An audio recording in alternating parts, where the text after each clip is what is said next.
Hi, my name's Maria and welcome to my channel MH Books, and I'm just back from my travels in the United Kingdom. Back to Ireland. I don't know, this might have been the last trip that I don't have to go through customs in order to get to England. So that'll be interesting if that happens, but meanwhile I have an awful lot of washing to do. An awful lot of editing to do. So while we were waiting, I thought, why not have a little bit of poetry courtesy of Dear Shed 10 Generation XYZ.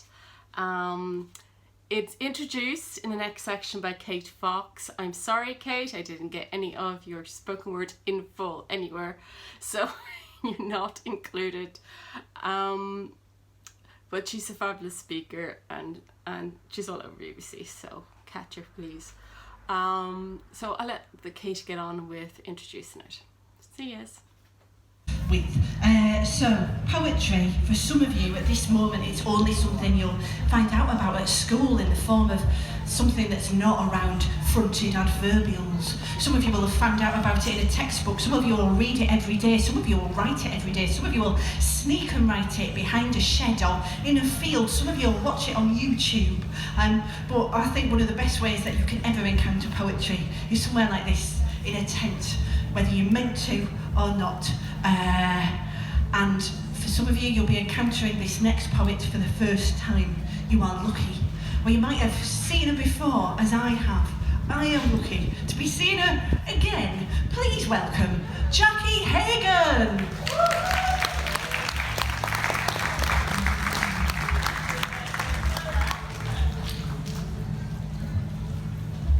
All right, how are we doing?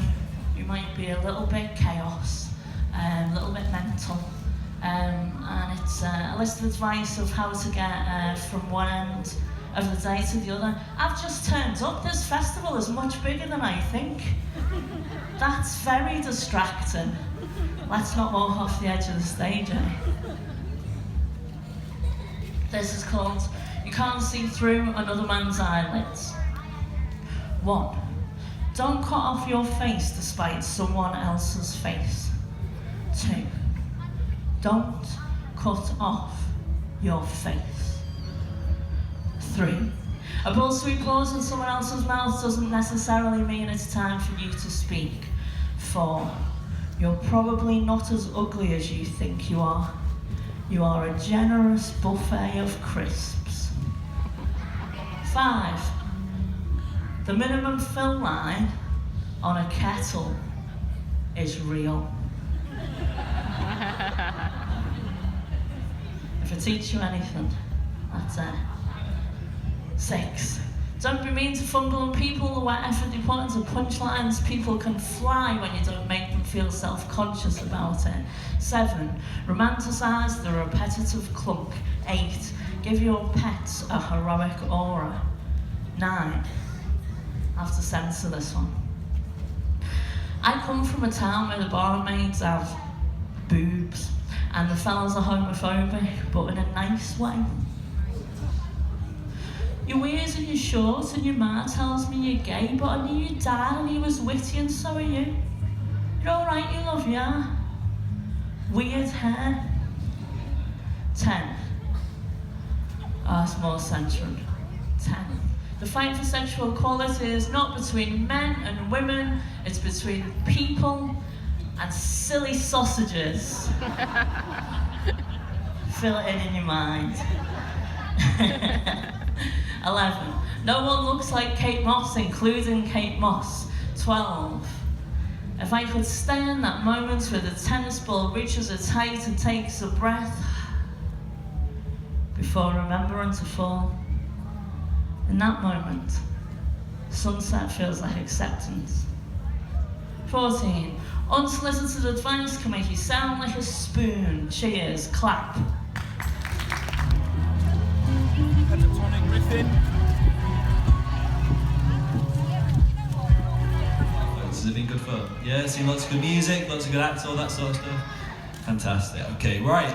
Anybody here from North Yorkshire? Have we got any North Yorkshire locals in the house? Yeah, of course we do. That's where we are. That's where we are right now. I'm an honorary North Yorkshireman. I've lived here for that many years. I've got the accent, which sort of frightens all of my southern friends from university. And I've lived here long enough to count myself as a North Yorkshireman. And one thing I love about North Yorkshire is our countryside and our wildlife. And I especially like it when that wildlife comes into our house in our sort of villages. And this is what this first poem's about. It's a true story. And so yeah, the night before a gig I was in my bathroom and something special happened. So this is what this poem's about. Last night, a crane fly thought it had found the moon while I watched it cling to our bathroom light. That hot and bright orb, each fingerprint crater and dust sea of tranquility, a bizarre new cosmos for this arachnid astronaut.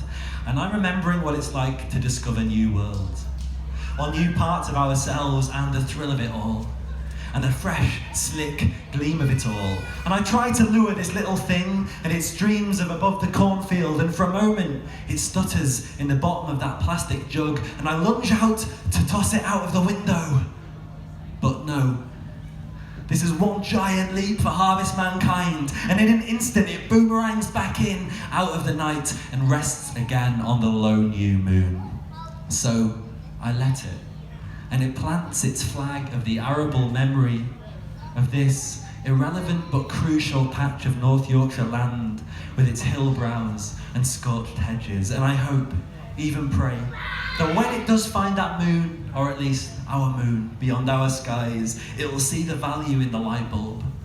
All 100 watts, 100 whos, wheres, whens, 1,000 whys, and then daring to peer inside a small white butterfly.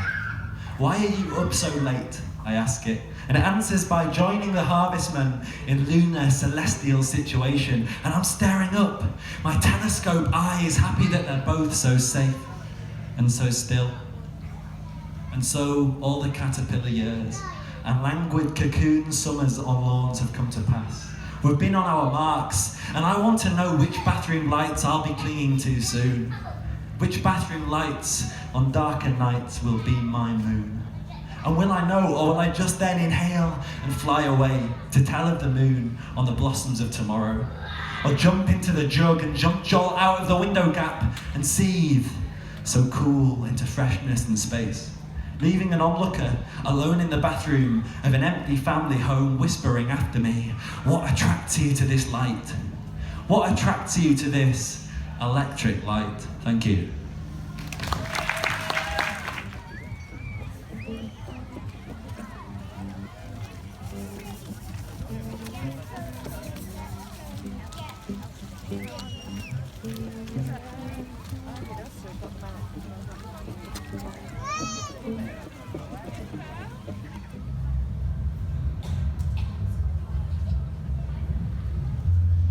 If I seem a bit out of sorts, it's because I've just recovered from blowing up my airbed. Has anyone got an airbed that's staying on? Yeah, I blew mine up with my mouth, like this.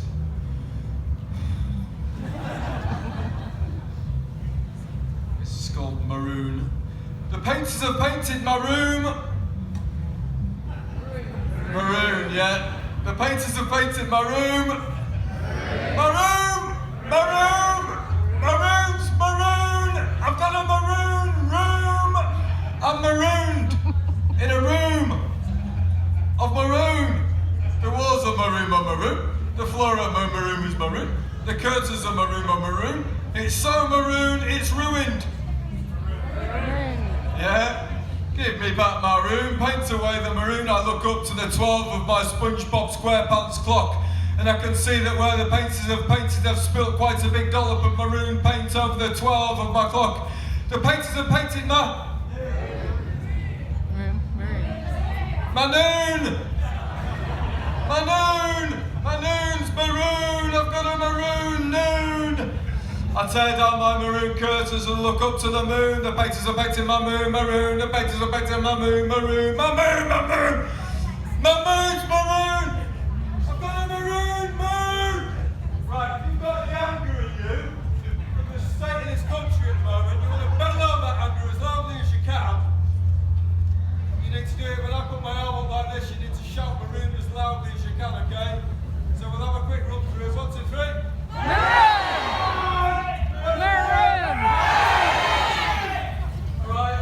child in the audience and you've been getting frustrated with some of your parents' actions this weekend, this is your opportunity to shout as loudly as you can as well, alright? Alright. The man on the moon is dressed in